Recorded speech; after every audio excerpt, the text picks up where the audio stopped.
Okay, so in the beginning of our third video, we're going to start with Shakespeare's poetry. Shakespeare could have stopped writing plays, but as a true Renaissance man, he diversified and took up poetry. During the plague, he wrote two long narrative poems called Venus and Adonis in 1593 and The Rape of Lucrece in 1594, both dedicated to Shakespeare's patron at the time, the Earl of Southampton. This video clip is going to show you a portrait of the Earl of Southampton. Shakespeare dedicated his poem Venus and Adonis to Southampton, then 19 years old. He was wealthy, handsome, popular at court, and so a very suitable patron for Shakespeare. A second dedication with the poem The Rape of Lucrece followed approximately a year later. Lucrece. To the Right Honourable Henry Risley, Earl of Southampton and Baron of Titchfield. The love I dedicate to your lordship is without end, whereof this pamphlet, without beginning, is but a superfluous moiety. The warrant I have of your honourable disposition, not the worth of my untutored lines, make it assured of acceptance. It continues in this, to our ears rather exaggerated vein. The Earl is believed to have paid Shakespeare £1,000 for the poems, so the flattery of the dedication was perhaps worthwhile.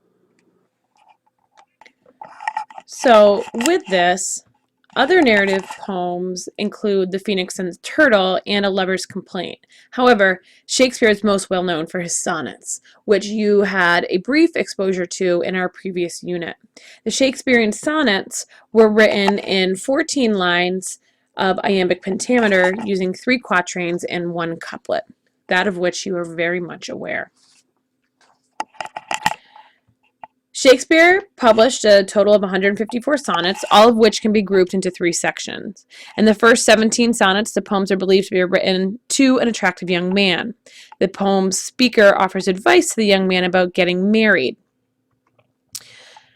And the idea being that to be married is to preserve the family, and to have a child to preserve the beauty of the young man.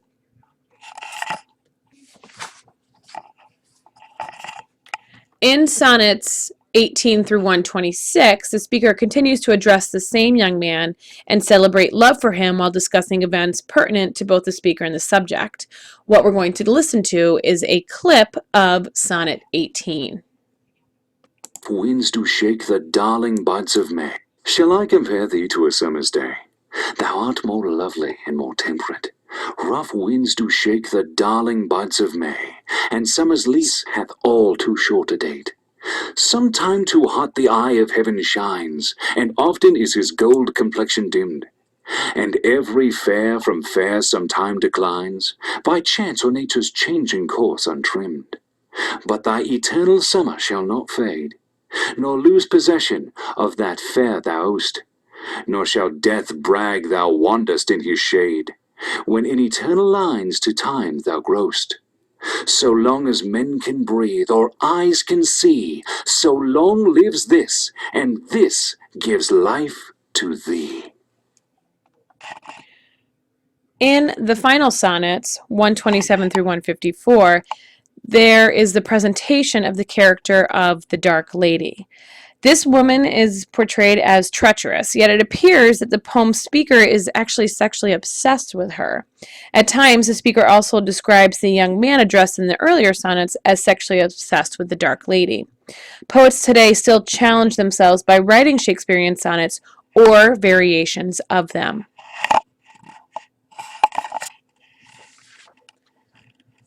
In our next section, we're going to talk about the Globe Theatre. The Globe Theatre is always associated with Shakespeare. The Globe was built in London in 1599 and was owned by the Burbage brothers, William Shakespeare, and 3 other stockholders. So it's important to remember that Shakespeare not only had his plays performed here, but he actually owned part of the theater itself. It was the theater in which Shakespeare worked as both the writer and the actor. Since plays were a main source of entertainment in that time, the theater was a center for people to meet and mingle. As Shakespeare became famous, so did his theater. And as Shakespeare has continued to play an important role in literature, the Globe has also continued to acquire this kind of mythical status. Part of the construction of the Globe was the heavens, or the false ceiling that was built over the stage. This area served as housing for both actors and costumes during bad weather, and was designed with trap doors. These trap doors could be rigged so that actors could essentially fly across the stage.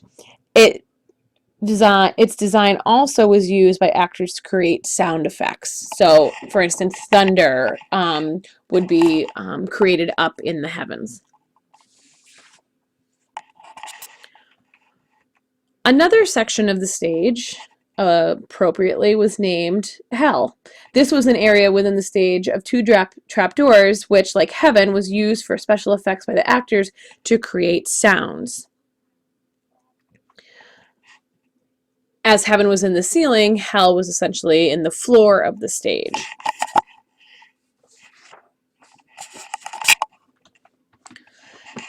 At the Globe, as well as at all theaters of the time, only males were permitted to be actors. Women were prohibited from acting because women actors were considered to be equal to prostitutes.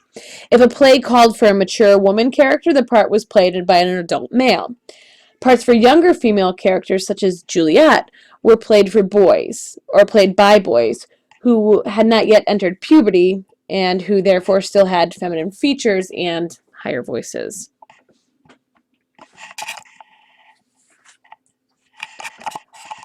Common sense and the weather dictated when plays were performed.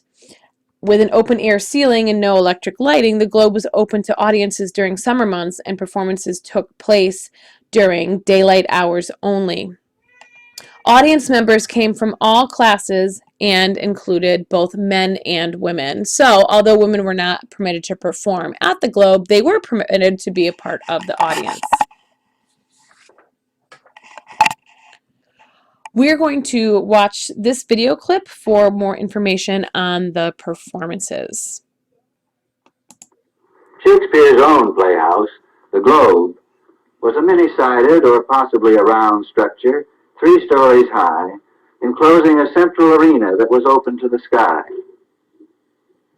From this source came the lighting, for there were no footlights, and for this reason plays were always performed in the Elizabethan playhouse in the afternoon.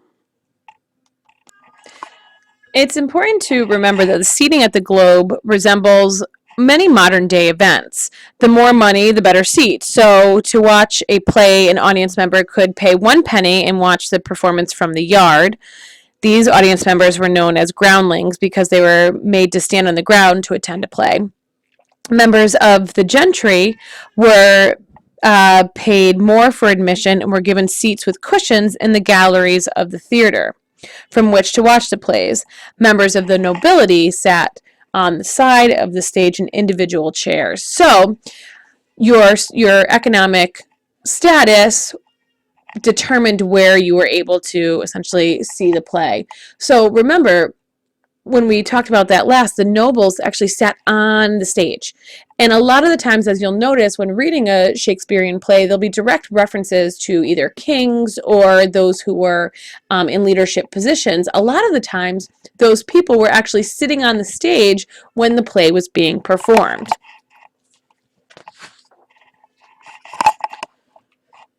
The Globe was built in the style of the Colosseum, although on a much smaller scale. Sometimes, when not in use for a performance, the theater was used for gambling and other activities of ill repute. It was closed during the period of the plague out of fear of spreading the disease by audience members being too close to one another. Those recently infected did not show signs of either disease, so they could not be identified. Therefore, those infected could not just be kept out of the ticket line in theater, while healthy audience members could be permitted to stay. So because they didn't understand or couldn't easily identify those who had the plague, their solution was to shut the theater down for approximately a year.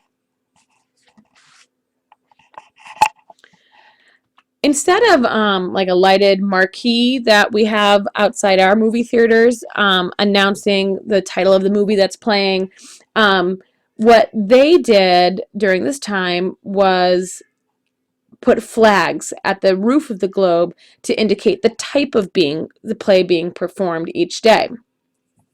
A black flag indicated a tragedy, a white flag indicated a comedy, and a red flag indicated a history. So, black, tragedy, white, comedy, and red, history. So the title was never revealed, just the type of play that was being performed. The globe actually burned during a performance when a cannonball was shot into the air and landed on the thatched roof. It was later then completely destroyed by the Puritans, who felt that the theater contributed to the immoral behavior of men and women. The Globe's motto was, "The whole world is a playhouse," and the same sentiment is relayed by Shakespeare in the lines, "All the world's a stage," from his play, As You Like It.